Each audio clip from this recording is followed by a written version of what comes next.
अस्सलाम वालेकुम जी, welcome to our YouTube channel Pini Talkies. आपका दोस्त उमैद आपके साथ। जी हाँ दोस्तों, Pakistan versus Sri Lanka ODI series से पहले पाकिस्तान टीम के ओडीआई के कप्तान शाहीन शाह अफरीदी ने एक प्रेस कॉन्फ्रेंस की है और उस प्रेस कॉन्फ्रेंस के अंदर बड़ी अहम बातों के ऊपर जो है उन्होंने रोशनी डाली है। खास तौर के ऊपर शाहीन और रिजवान के बीच में क्या रिलेशन है इस वक्त करंट सिनेरियो के अंदर, इन दोनों के बीच में ताल्लुकात कैसे हैं, इसके ऊपर काफ़ी रोशनी डाली। और फिर हसन नवाज को लेकर, जी हाँ, हसन नवाज वो प्लेयर के जिसके बारे में सलमान अली आगा जो कि हमारे T20 के कैप्टन हैं, उन्होंने कहा था कि साइम अयूब, हसन नवाज और मोहम्मद हारिस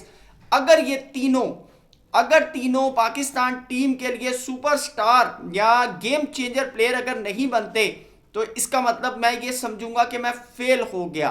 तो उसकी सिलेक्शन के हवाले से उनके ड्रॉप होने के ऊपर भी शाहीन शाह अफरीदी ने सवालात उठाए हैं। खास तौर पर सिलेक्शन कमेटी के ऊपर उन्होंने एक क्वेश्चन मार्क रेस किया है, वो भी आपके सामने रखेंगे। और ख़ास तौर पर उन्होंने बाबर आजम, मोहम्मद रिजवान, साइम अयूब, इन तीनों के हवाले से भी कुछ गुफ्तगू की है, वो आपके सामने रखेंगे। चैनल पे नहीं आए हैं तो इसको सब्सक्राइब करें, वीडियो पसंद आए तो लाइक भी करें और कमेंट सेक्शन में अपनी कीमती राय से जरूर आगाह कीजिएगा। जी हाँ दोस्तों, पाकिस्तान टीम के ओडीआई के कप्तान शाहीन शाह अफरीदी ने एक बड़ी अहम किस्म की प्रेस कॉन्फ्रेंस की है और उन्होंने खास तौर के ऊपर उनके और रिजवान के दरमियान कैसा रिलेशन है इसके ऊपर उन्होंने बड़ी क्लियरली तौर के ऊपर रोशनी डाली है। बल्कि उन्होंने 2024 से स्टार्ट किया और उन्होंने बताया कि जिस वक्त मैं T20 का कप्तान बनाया गया तो मैंने सबसे पहले, जी हाँ, जब मुझे मेरे से पाकिस्तान क्रिकेट बोर्ड ने राब्ता किया तो मैंने सबसे पहले राब्ता किया बाबर आजम से, जो कि उस वक्त करंट सिनेरियो के अंदर T20 के कैप्टन थे।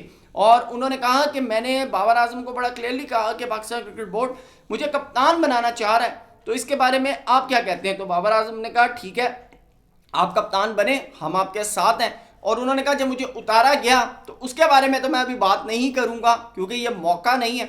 लेकिन उन्होंने कहा कि जब मुझे ओडीआई के कप्तानी के हवाले से बात की गई कि जी हम आपको कप्तान बनाना चाहते हैं, तो उन्होंने कहा मैंने बड़ा क्लियरली तौर के ऊपर रिजवान के साथ जो है वो कॉन्टैक्ट किया और रिजवान को बताया कि भाई मुझे पाकिस्तान क्रिकेट बोर्ड जो है वो कप्तान बनाना चाह रहा है। तो जिसके ऊपर रिजवान ने कहा ठीक है भाई, आप कप्तान बने, मैं विड्रॉ करता हूँ। तो ये यानी कि दोनों के बीच जो केमिस्ट्री है, जो इस वक्त ग्रुपिंग की और तमाम मामला जो जन्म ले रहे थे, वो तमाम के तमाम जो हैं अब दम तोड़ चुके हैं। और बड़ा क्लियरली तौर के ऊपर वो जो एक धुंध थी ना, एक बादल जो मंडरा रहे थे दुश्मनी के, रिवेंज के, रिजिट के, वो तमाम के तमाम इस प्रेस कॉन्फ्रेंस के बाद वो खत्म हो गए। बल्कि फिर कप्तानी के हवाले से उनसे पूछा गया कि जब मैच के दौरान कोई क्रूशियल मूवमेंट आता है और आप फंस जाते हैं तो आपकी टीम के अंदर ऑलरेडी जो है 3 कैप्टन है, सलमान अली आगा जो कि T20 के कैप्टन है, मोहम्मद रिजवान जो फॉर्मर ओडीआई कैप्टन है और बाबर आजम जो आपके टेस्ट, T20, वनडे तीनों के कैप्टन है।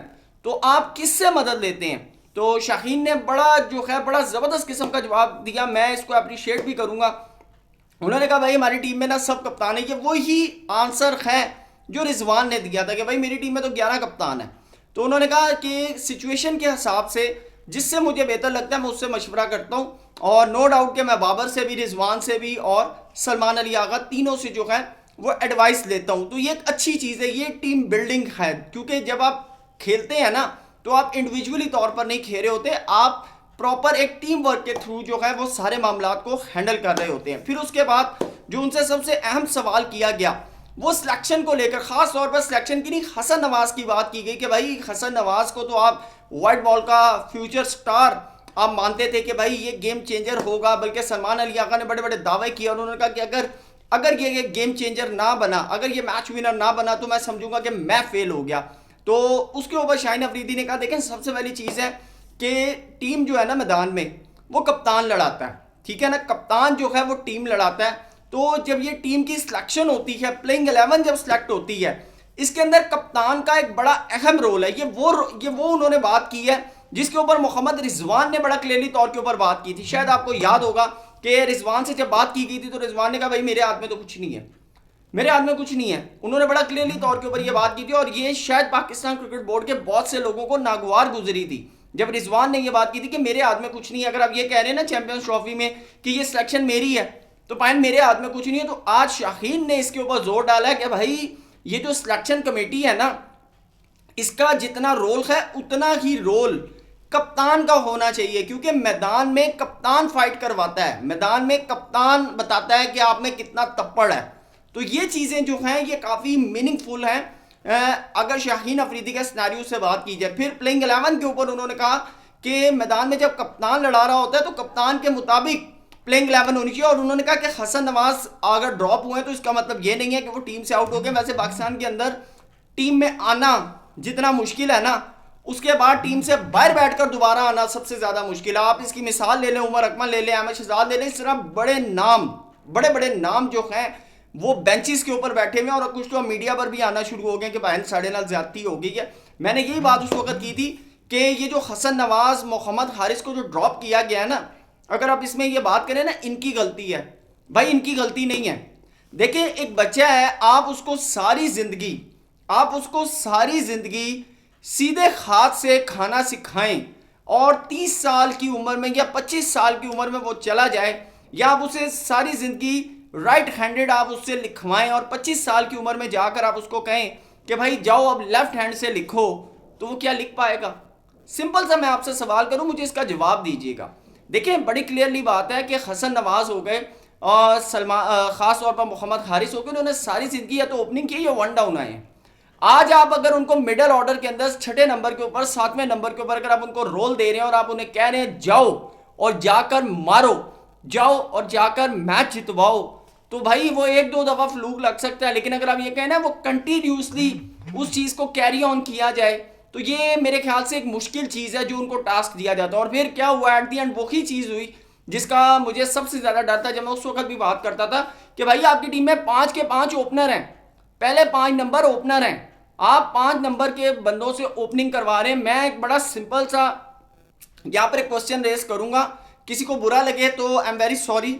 आप बाबर आजम को 6ठे नंबर पे खिलाएं ना, या मोहम्मद रिजवान को कहें 7वें नंबर पर आकर खेलें, आपको लग पता जाएगा कि 6ठे और 7वें नंबर पर कितना प्रेशर गेम होता है। ये एक बड़ी क्लियर सी साइंस है। और आज आप अगर उनको उठाकर बाहर करें और आप उनको कह रहे हैं कि जाएं जाकर डोमेस्टिक खेलें और इस नंबर के ऊपर रन्स कर कर आएं, तो पायन मुझे नहीं लगता कि फिर हसन नवाज की वापसी होती। बहरहाल शाहीन ने कहा है कि जी इसका मतलब ये नहीं है कि वो बाहर हो गए हैं, लेकिन मैं आपको बता दूं उनको चिट्टे रंग की जो डंडी है ना वो दिखा दी गई है। ये अब समझने वालों के लिए बड़ा क्लियरली तौर के ऊपर इशारा है। फिर उसके बाद उन्होंने बाबर, रिजवान और साइम के वाले से बात की। वैसे तो मैं आपको बड़ा क्लियर बताऊं कि वो जो मीडिया का बंदा था शायद उसको खुद नहीं पता कि 2023 से लेकर अब तक ना ओडीआई, बल्कि ओडीआई टेस्ट के अंदर सेकंड मोस्ट रन जो है ना वो मोहम्मद रिजवान के हैं। और अगर मैं 2023 के बाद ओडीआई की उनकी अगर कलेक्टिव परफॉर्मेंस की बात करूं ना, तो ओडीआई फॉर्मेट के अंदर सबसे ज्यादा रन जो किए ना पाकिस्तान की तरफ से वो मोहम्मद रिजवान ने किए हुए हैं। और वो मीडिया पर्सन मोहम्मद रिजवान के, और मोहम्मद रिजवान के बल्ले से अब भी रन आ रहे हैं। हाँ, बाबर आजम के ऊपर बात की, शाहीन अफरीदी ने कहा कि आने वाले मैचेस के अंदर आपको बाबर आजम के बल्ले से 100 आता हुआ बड़ा क्लियर नजर आएगा। शायम अयूब जो है वो ऑलरेडी शुक्र है कि इन फॉर्म आ चुके, लेकिन शाहीन ने फिर वही बात की है कि जब टीम जीतती है ना तो 3-4 बंदों से नहीं जीतती, टीम जीती है कलेक्टिव एफर्ट से, टीम जीतती है जब आप सारे मिलकर रन्स करते हैं। तो ये चीजें जो हैं जिसके ऊपर शाहीन अफरीदी ने बड़ी जबरदस्त किस्म की बात की है, and I am really appreciate कि एक कैप्टन जो होता है उसका यही मोटिवेशन होता है अपनी टीम के लिए। और उन्होंने एक और चीज की, उन्होंने कहा देखें मेरा मानना है कि अगर किसी प्लेयर का बैड पैच है, बुरा चल रहा है, तो मेरा काम है एट द मोमेंट जाकर उसको कहना कि भाई हम तेरे साथ खड़े हैं, हम तुझे लेकर चलेंगे। लेकिन ये जो सिलेक्शन कमेटी है ना, यहां से बड़ा क्लियरली तौर के ऊपर उन्होंने एक सिग्नल दिया कि भाई ने जरा हसन नवाज बाहर हुआ ना, ये मेरी इसमें कोई रजामंदी नहीं थी, ये सिलेक्शन कमेटी का डिसीजन है। तो काफ़ी चीज़ें इस प्रेस कॉन्फ्रेंस के अंदर अगर इसको डिकोड करें ना तो आपको बहुत से आंसर मिल जाते हैं। Shaheen Afridi versus Pakistan cricket board selection committee, इस सारे मामले पे आपकी क्या राय है कमेंट सेक्शन में जरूर बताइएगा। थैंक यू सो मच, अल्लाह हाफिज़।